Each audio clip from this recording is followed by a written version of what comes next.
ये था कि आज जो प्रचार गोष्ठी कर रहे हैं गांधी जयंती पर आप लोग, इसमें एक सवाल ये खड़ा होता है कि ब्राह्मण समाज गांधी जी के साथ है या गोडसे के साथ? देखिए, अब इसमें एक्चुअली बहुत सारे सवाल तो आपको वर्तमान में जो सत्ता में बैठे हैं ना उनसे पूछना पड़ेगा, क्योंकि ये हर चीज़ को अपने तरीके से मोल्ड कर रहे हैं, अपने तरीके से डाइवर्ट कर रहे हैं। अदरवाइज आज मेरे ख्याल में गांधी जी के बारे में जितनी भी भ्रांतियाँ थी वो सारी राकेश रफीक जी ने जब शुरुआत हुआ था पहले भाषण में ही उन्होंने सारी क्लियर कर दी थी। और बाकी आज तो ये जो कभी नहीं हुआ है उसको ये पैदा कर देते हैं, और जो हमेशा हुआ है उसको ये ख़त्म कर देते हैं। आज का जो माहौल चल रहा है देश में ये बहुत ही भयंकर है, बहुत ही खतरनाक है, और मैं कहता हूँ कि उसी को मद्देनज़र रखते हुए आज का जो दिन था शायद ये हमारे लिए बहुत ही भाग्यशाली दिवस है, जिसमें शास्त्री जी का भी आज जन्मदिन है, महात्मा गांधी जी का भी जन्मदिन है। और ये लोग अब देखिए ना, इनके जो गोडसे के नारे लगा रहे वो संसद मिलकर बैठे हैं। आप इसमें देखिए, आप संसद में ये सत्र पूरा होने से पहले कितनी भद्दी गालियाँ थे। क्या वो आदमी संसद में बैठने लायक है? यानी उसको ये लोकतंत्र का मंदिर बताते हैं। मंदिर में आप भी जाइए, देखिए हर आदमी अपने अपने धर्म के हिसाब से पूजा करता है अपने भगवान की, कोई जिसका भी इष्ट देव जो भी है। लेकिन मंदिर में शायद हम लोग गंदगी लेकर तो नहीं जाएंगे, और ये गंदगी लेकर के वहाँ बैठते हैं। तो ये उनकी नहीं है, ये उनको बताया गया है, ये उनको एजेंडा दिया गया है। इमोशन हो गया बदूड़ी जी का। ये वही ये देखे बताया जाता है इनको। इससे पहले आपने देखा होगा जो कानून मंत्री थे उन्होंने माननीय सर्वोच्च न्यायालय के खिलाफ क्या नहीं बोला, काफी वकीलों के खिलाफ भी बोला, काफी जजेस के खिलाफ भी बोला है। और वो अपनी मर्जी से नहीं बोल रहे थे, उनको बुलाया जा रहा था। बेशक उनको वहां से हटाना पड़ा है, वो एक अलग बात है, लेकिन ये इनका एजेंडा तय है किसको कब कब बोलना है, कैसे कैसे बोलना। गंदी भाषा केवल इनसे कह के बुलाई जाती है, अपने आप कोई नहीं बोलता। अदरवाइज तो एक सांसद जो बन रहा है, सांसद का तो आचरण उत्तम होना चाहिए। यानी जिस हल्के का वो प्रतिनिधि है, जिन लोगों का, वो लोग तो उसको ये समझ के चुनते होंगे ना कि भाई ये हमारे अंदर सबसे बढ़िया है और हमारे हितों की रक्षा करेगा। किसके तरफ इशारा है? गोडसे के फॉलोवर ज्यादा बढ़ रहे हैं आप? अभी वर्तमान में तो बढ़ ही रहे हैं ये, क्योंकि इनकी दुकान उसी से चल रही है। आज देखिए देश में राजनीति तो हो ही नहीं रही है, राजनीतिक दुकानें चल रही हैं और इनकी दुकानें उसी से चल रही हैं। ये किस दिशा में ले जाएंगे? जब आप बताइए, खुद प्रधानमंत्री महोदय शाम को एक बयान देते हैं, रात ऊपर से गई, सुबह और बयान हो जाता है, शाम तक वो फिर तीसरा बयान हो जाता है। आप आर्मी से रिटायर, हाँ, और आर्मी में रहकर सेवा की आपने। करेक्ट। सवाल ये भी बनता है कि एक रिटायर फौजी क्या सोचता है आज के वर्तमान समय में? नहीं, वर्तमान में मैं तो ये समझ रहा हूँ कि देश का इससे बड़ा कोई दुर्भाग्य हो ही नहीं सकता है जो आज सत्ता में लोग बैठे हैं। आप ये बताइए, आज़ादी के टाइम में जब लड़ाई लड़ी जा रही थी, कितने सालों से लड़ाई लड़ी थी, कितने लाखों उसमें अपनी शहीदियाँ देंगे, उसमें इनका क्या योगदान है? इनका कोई योगदान है तो आप बताइए। इनका जीरो योगदान। और आज ये कह रहे हैं कि देश को हम ही चला रहे हैं, और इनके कुछ आदमी बता रहे हैं कि देश तो आज़ादी 2014 से हुआ है। पर ये लोग ये तो कहते हैं कि दो दल थे, एक नरम दल था, गरम दल था, ये नरम दल से थे। ये जो है इनका एक ही मकसद था, ये अंग्रेजों के पिट्ठू थे और अंग्रेजों की भाषा बोलते थे। आज भी ये उन्हीं की भाषा बोल रहे हैं, आज भी अपने देश की भाषा नहीं है इनके पास, आज भी अंग्रेजों की भाषा बोल रहे हैं, वही चीज़ें लागू कर रहे हैं। उनकी नीति यही थी, आप फूट डालो, राज करो। लेकिन मोदी जी तो कहते हैं कि कांग्रेस जो है, कांग्रेस को अर्बन नक्सल चला रहा है। नहीं, अब वो उसको नहीं कहेंगे तो इसकी सुनेगा कौन? वो तो उनको तो कहना ही है ना उन्होंने, क्योंकि उनकी दुकान उसी पर चल रही है। अब उसको अच्छा कैसे कहे? अब देखिए, एक आदमी को, मैं किसी को अच्छा या बुरा नहीं बता रहा हूँ, लेकिन उनके जो पूर्व अध्यक्ष हैं राहुल गांधी, उनको पप्पू साबित करने में कितने करोड़ों रुपए खर्च हो गए, हजारों करोड़ रुपए खर्च हो गए, लेकिन वो पप्पू साबित फिर भी हो नहीं पाया। अब ये मार खा गया। अब ये और क्या गेम खेलेंगे? मैं किसी कांग्रेस के पक्ष में या इनके पक्ष में नहीं हूँ, लेकिन जो सच्चाई है, पर वो फिर भी भाजपा का कहना साफ साफ ये है कि वो राहुल गांधी हिंदू भी तो नहीं है। नहीं, हिंदू और मुस्लिम की तो इसमें बात आनी नहीं चाहिए, जाति और धर्म की बात क्यों आती है? ये बातें यही फैला करके तो वो अपनी दुकानें चला रहे हैं। हिंदू, क्रिश्चियन या इसमें मुस्लिम है, इसका तो कोई जिक्र नहीं है ना। जिक्र है इंसान का, वो इंसान है या नहीं है, हमें ये देखना है। आज जो बैठे हैं उनके अंदर आप बताइए इंसानियत कहाँ से है, जब वो दिन रात धर्म में, जातियों में, गरीबी में, अमीरी में बांट रहे हैं। इन्होंने जनता को क्या दिया है और खुद के लिए क्या छोड़ा है? इन्होंने खुद के लिए सब कुछ ले लिया है।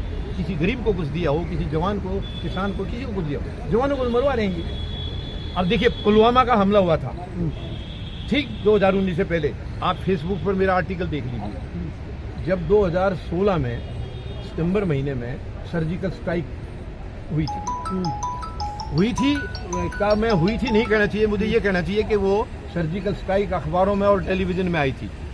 आप खुद आप देखिए, पत्रकार हैं, आपसे कोई चीज़ छिपती नहीं, सबकी नसें नवजाब के पास है। आप बता दीजिए कभी आपने अगर सर्जिकल स्ट्राइक का नाम उससे पहले सुना हो तो बताइए, कभी नहीं सुना होगा आपने। ये कोई नई चीज़ नहीं है। मैं भारतीय सेना का सिपाही हूँ, मुझे मालूम है वहाँ जब जरूरत पड़ती है तो ये हो जाती है, करते रहते हैं। इसका इवन सेनाध्यक्ष को भी पता नहीं होता है। उस इलाके का जो कमांडर है उसको जब हालात ऐसे लगते हैं कि यहाँ अब जरूरत है, वो हो जाएगी। तो ये टेलीविजन और अखबारों में पहली बार क्यों आई थी? मैंने उस वक्त के सेनाध्यक्ष को चिट्ठी दी थी, जनरल रावत को। आज दुर्भाग्य से आज वो हमारे बीच में नहीं है, कि प्रधानमंत्री के खिलाफ एक FIR दर्ज कराइए, क्योंकि हमारी सीक्रेट्स इन्होंने लीक किया है। आर्मी कब क्या करती है, कैसे करती है, ये चीजें लीक करने की नहीं होती हैं। देश की सुरक्षा उसमें खतरे में पड़ती है। देखिए 140 करोड़ लोगों की सुरक्षा की जिम्मेवारी सेना की। तो आप चाहते थे कि प्रधानमंत्री पे FIR हो? बिल्कुल चाहता था, मैं तो आज भी चाहता हूँ। क्यों इन्होंने सीक्रेट्स को लीक किया? देखिए, इन्होंने देश की सीक्रेट को लीक किया, आर्मी की सीक्रेट्स को लीक किया है। वो नहीं करने का किसी को भी अधिकार नहीं है वो कहने का। तो जब ये इंटेंशनली हुआ है, किसी ने जानबूझ के थोड़ा किया। टेलीविजन वाले पहले क्यों नहीं बताया? सर्जिकल स्ट्राइक इससे पहले होती रही थी, तब तो किसी ने नहीं बताया। इन्होंने जानबूझ के केवल देश को भ्रमित करने के लिए, केवल ये दिखाने के लिए, ओह क्या प्रधानमंत्री है यार, कितने बोल्ड हैं, सर्जिकल स्ट्राइक करा दिया। और पुलवामा हमला, देखिए मैं ये नहीं कह रहा हूं कि प्रधानमंत्री महोदय अपनी टीम को या अपनी कैबिनेट को ले जाकर के हमला किया, मैं वो नहीं कह रहा हूं। लेकिन अगर सरकार साफ है, उसकी नीयत में खोट नहीं है, तो आज तक उसका पता क्यों नहीं लगा क्या हुआ था, कैसे हुआ था? जो सतपाल मलिक जी कह रहे हैं, उनकी बातों को कोई खास तवज्जो नहीं दी जा रही है। नहीं, तवज्जो उनकी बातों को इसलिए नहीं दी जा रही ना। एक तो थोड़ा सा मैं ये कहना चाहूंगा, सतपाल मलिक साहब ने जो कहा है बिल्कुल सच कहा है, लेकिन वो बहुत लेट कर दिया उन्होंने। उसी टाइम कह देते तो इसका हंगामा हो जाना था, तूफान खड़ा हो जाना था, अगर उसी टाइम कह देते। लेकिन मेरा तो यही चीज़ है जो आपको आज कह रहा हूँ, 12 अप्रैल 2019 का। फिर भी आप लोग मोदी के खिलाफ यानी कि कोई नेता खड़ा नहीं कर पा रहे हैं अपनी ओर से। ये क्यों नहीं खड़ा कर पाए? अब समय आने दीजिए, इनका समय हो गया है, इनका जो समय था वो हो गया है। ये अभी इनके पास बहुत सारे मुद्दे हैं, उनके पास राम मंदिर की तैयारियां हो रही हैं, उनके पास अब अभी जो G20 कराया है, ऐसा है वो बहुत कुछ दे रहे हैं देश को। मीडिया वो देश को क्या दे रहे हैं वो देश की जनता जान चुकी है। अब देश की जनता बहकाई में नहीं आएगी। पहले 5 साल बहकाई में आ गए थे, अगले 5 साल को तो मैं मानता ही नहीं कि वो बहकाई में आकर के किए। वो तो उसमें तो बहुत बड़ा रोल EVM का भी रहा है, EVM का बहुत बड़ा रोल रहा है। राहुल गांधी कभी विरोध नहीं करता EVM का? नहीं, वो क्योंकि वो तो लाए थे, लाने वाले वो हैं, तो वो विरोध कैसे करेंगे? पहले लाए वो हैं, अब उसका इस्तेमाल ये लोग कर रहे हैं। अगर 5 राज्यों में कांग्रेस की सरकार आ जाती है तो फिर तो EVM का विरोध नहीं होगा? नहीं, अब इसके ऊपर भी एक पेच है। 5 राज्यों में सरकार आ जाएगी तो वो अगर कांग्रेस ये समझे कि उनका अपना क्रेडिट है या उनकी मेहनत से सरकार आएगी, तो वो नहीं है। वो सरकार आएगी तो इसलिए आएगी क्योंकि वहाँ EVM इस्तेमाल नहीं की जाएगी। क्यों नहीं की जाएगी? ताकि लोकसभा के समय पर इनको मजबूती से ये कहने को मौका मिल जाए, देखा अगर EVM में गड़बड़ होती तो हम ये राज्य के चुनाव भी तो जीतते। आप विचार गोष्ठी कर रहे हैं आज तिवारी भवन के अंदर, ये विचार गोष्ठी करने के बाद में आप अपने विचार लेके जनता में जाएंगे या नहीं जाएंगे? बिल्कुल जाएंगे, बिल्कुल जाएंगे। अब जनता में जाने के लिए तो ये सारी ये शुरू हुई है ये एक्सरसाइज, और जनता में जाएंगे। और मैं आपको ये भी विश्वास दिला रहा हूँ, आप तो यही हैं और आप ही लोग हमारे बीच में आएंगे और दूसरे तो नहीं आएंगे, वो मीडिया तो खत्म हो चुका है। हम आज जो संकल्प यहाँ ले रहे हैं उसको पूरा भी करके दिखाएंगे। लेकिन सर आप लोगों का साथ चाहिए, आपका साथ मिलता रहा तो आज जो संकल्प हम लेंगे वो आप अप्रैल मई में पूरा होता देखेंगे। लेकिन सर सवाल यह है कि जो आज शास्त्री जी की जन्म शताब्दी है, जन्मदिन है, तो जो शास्त्री जी का नारा था जय जवान और जय किसान,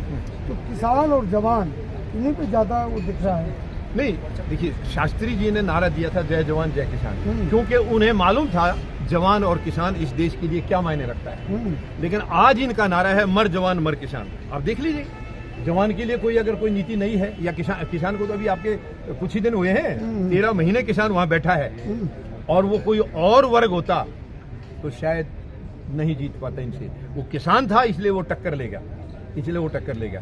लेकिन अब मैं आपको यकीन दिला रहा हूँ, ये जो चौथे आंदोलन का जो संकल्प आज लिया जा रहा है ये फलीभूत होगा, ये सफल होगा। लेकिन सर जवानों की तो मोदी जी काफी तारीफ करते हैं। ये केवल तारीफ करते हैं, मैंने आपको बताया ना, वो हर चीज का इवेंट बनाते हैं। हमारे प्रधानमंत्री महोदय इतने बड़े कलाकार हैं, ये एक्चुअली राजनीति में नहीं आना चाहिए था, इनको कहीं कलाकारी में जाना चाहिए था। बहुत बड़े वो इवेंट कब बनाना, कैसे बनाना, आप देखिए। अभी भोपाल में क्या बोला था, पहले दिन भोपाल में सीना ठोक करके देश का प्रधानमंत्री कह रहा है कि ये लोग जो ओपोजिशन वाले गारंटी दे रहे हैं, मैं भी गारंटी दे रहा हूं कि जो भ्रष्टाचारी वो जेल में होंगे। खुद बोला है, आपने सबने सुना है। हाँ, सुना। और नाम लेके कहा है, नाम लेके कहा शरद पवार के भतीजे का, अजीत का नाम लेके कहा है कि 70,000 करोड़ का घोटाला है और वो जेल में होगा। अगले दिन उसको उप मुख्यमंत्री बना दिया। क्या वो जेल है? उप मुख्यमंत्री का कार्यालय या निवास जो भी है वो जेल, मुझे तो आज तक नहीं लगा कि वहां जेल है। तो उसका मैं ये कह रहा, देखिए मैंने ना तो उनके मुंह से सुना है ना मैंने कहीं पढ़ा है, लेकिन मैं अंदाजा तो कोई भी लगा सकता, आप भी लगा सकते हो।